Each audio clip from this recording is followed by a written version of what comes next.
Well, it starts like this. Down amongst the clouds and so forth, it can get pretty cold and damp.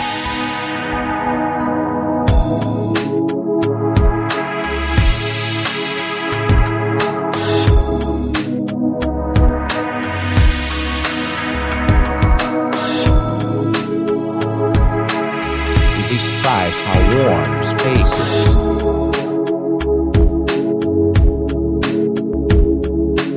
I was up there watching the sunrise. My perception was very good, and I was taking a look at Norway and Essex. And then something happened to me that I didn't know quite what had happened to me.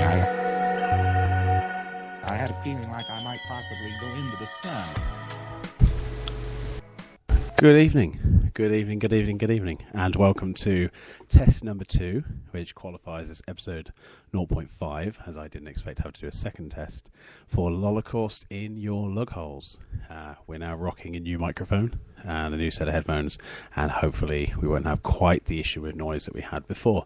So hello, it is Wednesday the 11th of April, it's 9 o'clock, I'm Bouncy Ball, and I will be your host this evening, and probably for the next few evenings. We will be playing around this evening with dropping in audio samples. That's our kind of primary focus.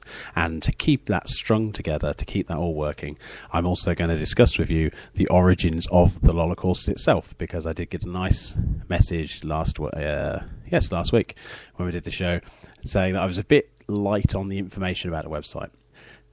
The thing with the Lolocaust is that's kind of the best strategy to take. The explanation for everything is so convoluted. It's so deep and not very meaningful that it would take a little while.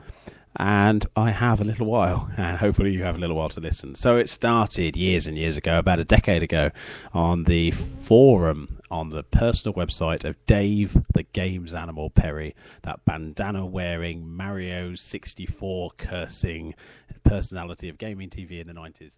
Had a games forum. I went there. I can't even remember what subject I was searching for on the internet that directed me in that direction, but we headed there and I became part of the community there and made a lot of good friends, a lot of people I'm still in touch with now. Primarily in terms of the Lolocaust website, I met Nerfy for the first time, and he impressed me by being very angry and kind of delightfully, charmingly facetious, and he didn't have much time to pander to sycophantic behaviour, very often offering people jelly babies, mentioning llamas, and much like myself, fully getting behind the concept of communities on a website, actually going off of the website and getting into the real world, which at the time, I mean, this is just turn of the millennium, God almighty, every news article you read about somebody meeting from the internet ended in either tragedy, murder, or rape. Not that murder and rape aren't tragedies, but you know what I mean. Probably somebody spilt some milk. That might be a tragedy. But either way, it was generally not a good idea to meet people from the internet. Nerfy and I shared this common passion that we would meet up at some point. It would take years for that to happen, but the intention was always there. And one day, signing into the Games Animal podcast forum, even getting podcast on the brain, signing into the forum, there was nothing there. There was a holding page. We'll be back in December, it said. There was a nice little logo. It will be back in December. So in October, it was still there, back in December. November, it was still there, back in December. When December got there was nothing back. But of course, it was still December, so it could be back in December. January came along, it was still saying back in December. We thought maybe it preempted this December, was meaning to be next December. The following December, there was still no website. So the whole community really disbanded, and we were sort of floating around the internet. Luckily, there was another kind of message board that was dedicated to Games Master, the TV show itself. And that website became home for a lot of us. I tried to get Nerfy on there. He was a bit hesitant. After all, why join up with a site that essentially it could just go the same way? So while on the Games Master TV forums, I then met a guy called Captain Commodore, and together we set up a website called Consoles and Conkers, which some people surprisingly have heard of without me mentioning it. It was a good little site. It's still on the web now. Actually, you can go and have a look at it. Very, very good. Very good. Strong feeling behind it was that it would look retro from the minute you loaded it up, and it would never be compromised by anything modern. At that time, MySpace was the big thing. We did end up getting a MySpace account, but that was a piddly thing and not much important. So we set up this website. It was based around the Acorn Archimedes' operating system, and like I say, if you go and have a look, you'll see what I mean about that. And we just wrote what we wanted to write, and it was refreshing. It was nice for me. I'd come from a kind of background of never really achieving my potential when it comes to writing or academic abilities. I always tempted to kind of hold myself back a little bit deliberately. With my GCSEs, I was advised I could get an A without any problem, and I chose to do the paper that maximum pass would be a C, and I got the C. And my teachers were frustrated, and I'm sure my parents were frustrated, and I was just very pleased that I'd got the maximum score, because as far as I was concerned, I couldn't have beaten anything else. So, writing on Consoles and Conkers was a great experience. It was fantastic, and we had a little forum there, and we pulled across some people, and it hit a little bit of a bump when Captain Commodore himself, just as is common with smaller websites, just lost the spark. He didn't have that interest anymore. And as such, we were kind of, most of the content was going through the forums. And I was a bit frustrated that I couldn't write stuff and it automatically post to the site. It had to go to him, and then it would come back online once he'd checked it all. So I set up a Blogger account, and it was the Consoles and Conkers blog was born. Very, very simple, just pretty much standard template. Bosh. Put it through, and we wrote for that, and we did very well out of it. Within 6 months, Jim Sterling from Destructoid had visited, stolen one of our features, and incited me into such a rage that I still hold a vendetta to him now. Even got to the point where he mentioned me on Destructoid and did us a massive favour in terms of page views when all of his little fanboys came across to say, oh, your website's shit, you're not on Destructoid, oh, look at you haven't even got banner ads or anything. So thank you, Jim, you big fat bastard. You helped us out more than you could possibly imagine. Eventually Captain Commodore got his mojo back and was a bit kind of appalled at what I'd done with his baby, the website, not a real baby. That would be bad. I basically turned his dream of a very pure retro feel into a blog, essentially, and we parted ways. I wished him well, and I went off and decided that the best thing to do would be to set up a new blog, which we did. And I'll tell you all about that after this quick ad break for some friends of the podcast. Enjoy. Hi, this is Duncan from the new video games talk show, The Gamescast. Every Tuesday night at 9 PM, join myself, Paul and Phil live as we discuss the latest big stories. To listen to the show, just search for The Gamescast on Spreaker.com. Keep up to date via Twitter and Facebook, and you can find us on our website at thegamescast.com. Join us at 9 PM tomorrow night and have your say.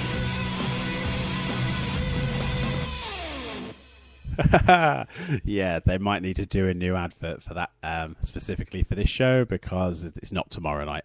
They do it on a Tuesday night, and I borrowed that from the people from the Monday show. So, that's slightly embarrassing. But yes, it's Tuesday, not tomorrow. You can listen to it tomorrow, the Gamescast, because you can listen to this week's show that you might not listen to. So you could listen to it tomorrow, but then you could also listen to it today. Not right now, hopefully. And you can listen to it every single day. There's a few other ones you could listen to as well. So you could listen to it every day of the week if you wanted to. But primarily their live show is on a Tuesday. So disregard that message. Yeah, that's helpful. Anyway, right. So, new blog. So, yeah, at this point I'd been at college. I'd met a guy at college called Gareth, who terrified me. We worked on a small project together where we had to make a video to kind of showcase a new product that you could purchase, and I was very keen on using what was around the college to make a vending machine commercial for a soft drink. I figured that was sensible. I was a mature student. The other 3 people were immature students, probably, and came up with Spunk Stick. If you didn't have spunk in your life, you could rub Spunk Stick on your lips and it would cheer you up. And Gareth played the ordinary office worker who was given the Spunk Stick to enhance his life. And I still have the video. It's very much fun, and I will try and get it onto the website soon. So yeah, so we met. He's kind of getting involved in the blog a bit, and together we're writing away. Same point, meeting other people. You know, you start networking once you get this kind of popularity thing going. And soon enough, I met a guy we used to work with who we called Chicken. Well, he called himself Chicken, Abnormal Chicken. Steve, I think his name was. He was a weird one. We had a bit of a falling out. He's not with us anymore. Last I heard, he'd been pan-fried by a Greek man. So yeah. So, and then the Gamescast people, the aforementioned Gamescast people, they got involved for a little while, helped push us that little bit further, gave us some of their kind of years of wisdom, because they're all old people. And we carried on, and we developed it as we did. And I met Hamhock, who now writes for us as a commenter on another website that we both loved, and just discuss things on his blog. We'd promote him, he'd promote us, and now he's writing for us as well. So that kind of brings together how we all met. It's 12 minutes of loveliness, obviously. To give you a feeling, because obviously I've mentioned Nerfy and I've mentioned Gareth, who's Scarred Star on the site. I just wanted to give you an idea of what sort of people they are. They can't be on the show tonight, unfortunately, because they're possibly busy abusing people on Team Fortress 2, which they do a lot. This recording was taken from a video that, as far as I'm aware, they didn't know was being recorded. So it was just literally a conversation they happened to be having. I've cut it down slightly because there were a few pauses in it. So if you hear gunshots in the background, it's not somebody breaking in here to stop me from broadcasting this dribble. It's just the fact they're playing Team Fortress 2 at the time. So this is Nerfy and Scarred Star discussing the animal world. The only animal to have sex for pleasure is humans and dolphins. Did you know that? Oh. No, those monkeys do as well. No, they masturbate. That's a bit different. No. There's those monkeys that go around just doing it with anything, even like homosexual monkey. That's rubbish. Those monkeys do it as well. Homosexual Yeah, those monkeys that just rock about the place, shagging everything. Okay, I've not tried them yet. Dolphins fucking love it. Oh, dolphins do, yeah. But there's monkeys as well, it's not just humans and dolphins. Do you know how many animals I had to have sex with to find that fact out? I don't know, seriously, there's a group of monkeys, I don't know what breed they are or whatever, but they literally, they just do everything. They do themselves, and they do other male monkeys, and they do female monkeys. They just don't give a fuck. They do everything. They're like the casual sex monkeys of the monkey world. Surely that means they do give a fuck.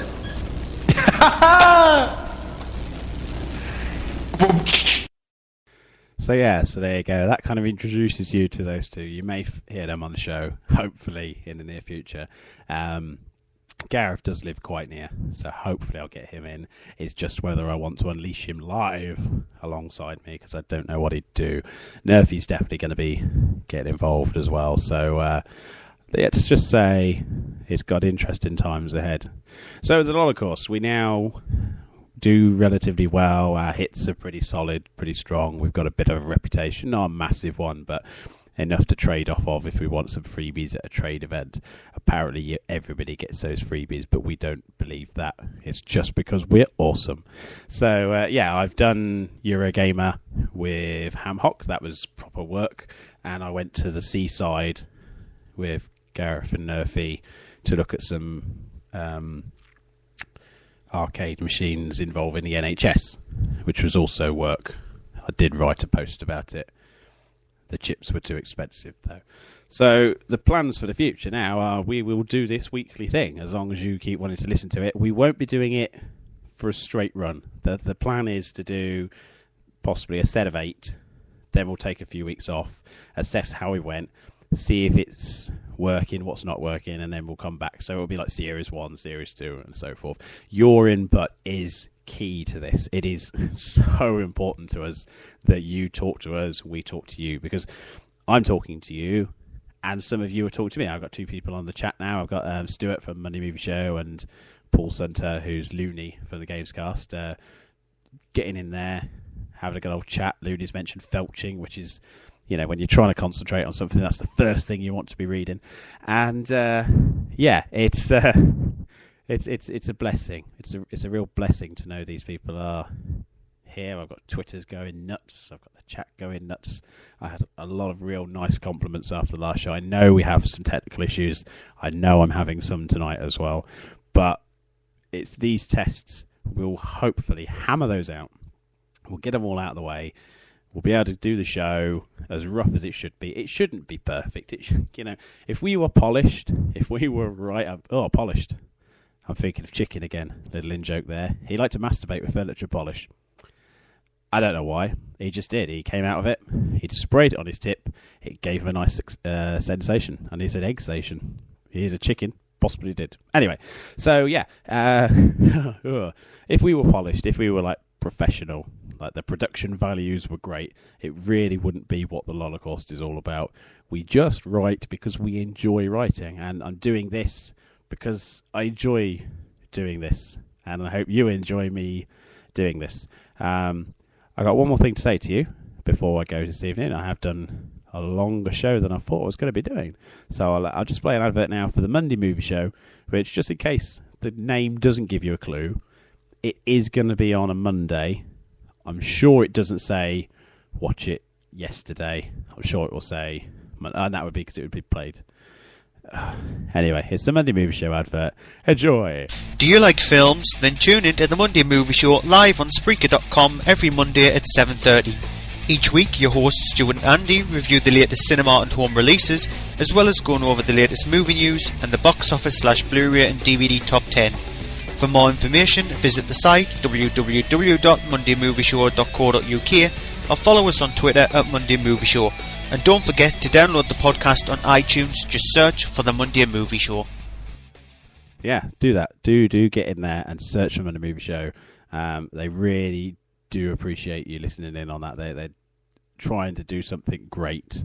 And, a lot of these shows, unfortunately, are measured on how many views they get and not how good they are. And I listen to it, and I won't listen to any old crap, I'll tell you that much. The only 2 things I will warn you: number 1, Stuart, that presents it, he says movie, right?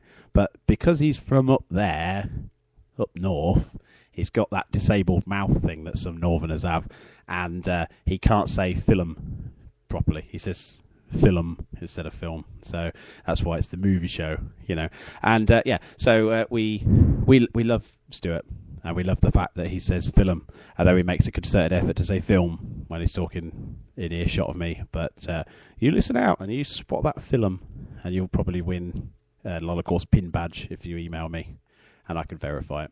And Andy, I can tell you about Andy. I met Andy at a retro gaming event. This is not the first time I met him. We all met up.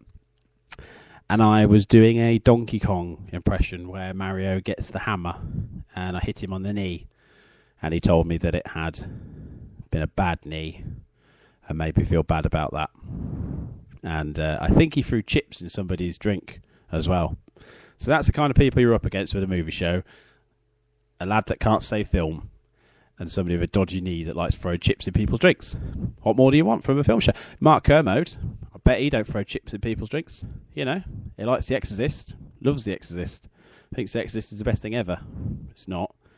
And probably can't throw a chip into a pint glass. So, vote with your feet. Same with the Gamescast. They know what they're doing. They've been doing it years. I remember watching these fellas when I was a teenager, sitting in my front room, in my pants, watching them dishing out game tips to people. Game tips. Oh, Oh, let me bring up game FAQs for you. Yeah, and you paid for it.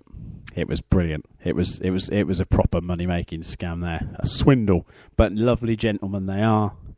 Apart from Paul, who would probably resent me calling him a gentleman. He's a bloke. Yeah. So yeah, they know what they're talking about. They know how to put a show together. That's if you want definition of polish, right? If Abnormal Chicky was going to have a wank with one of these 3 shows, he'd be rubbing the Gamescast all over his shiny bell end. I'll tell you that much. So yeah, that's my little plug for them. I'm sure they really appreciate the effort I went to because it takes a lot of effort to suggest that people would masturbate with a podcast. So yeah, it's been good talking to you guys. Yeah, it's been real good. I'm talking a bit longer than I meant to because I've had problems with the microphone, so I'm kind of watching people's comments come back. So I'm talking for a little while longer just to see how it goes. But yeah, it's we're planning on doing this. Hopefully next Wednesday will be our first proper show, providing the audio is not too bad on this one. We think it might have something to do with the Spreaker website itself. Dun dun dun. So I am going to record a bit of pre-record, and we'll put that out and see whether we have the same problem then. But other than that, all that leaves me to say is thank you for listening. It really is appreciated. If you want to drop over to the website, it's www. As if you need telling that, but www.lolocaust.co.uk. Oh, and just to clear up one point, Lolocaust. We came up with the idea for Lolocaust while playing Burnout Paradise as a group. We were trying to come up with a name for a new blog. We were down to 2 choices. There was aperape.com, which we were convinced had been taken, and the Lolocaust. Now, when we were talking about it, we were purely talking about a nuclear holocaust that was funny. And our original logo was a mushroom cloud with the word LOL on it.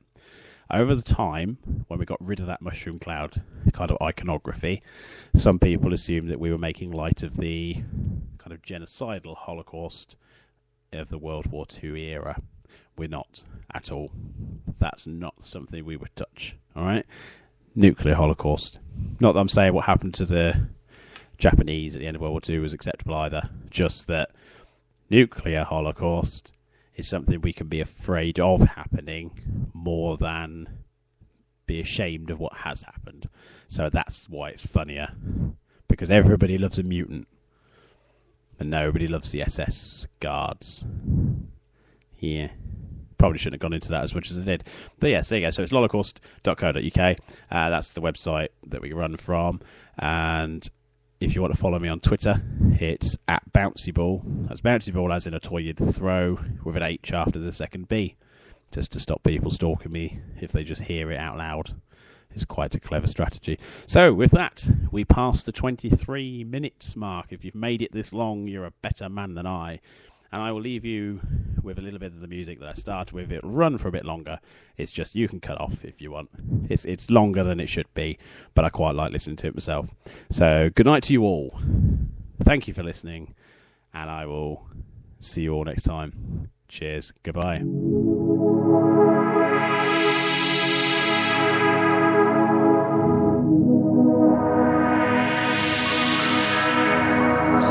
Well, it starts like this. Down amongst the clouds and so forth, it can get pretty cold and damp.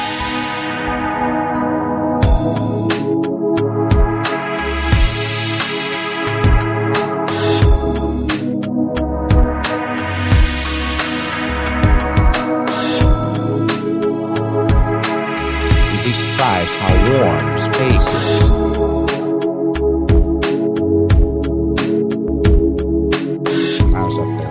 Sunrise. My perception was very good, and I was taking a look at Norway and Essex. And then something happened to me that I didn't know quite what had happened to me. I had a feeling like I might possibly go into the sun.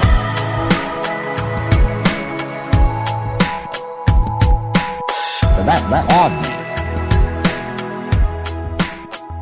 I got confused because the sun was suddenly larger, and then it was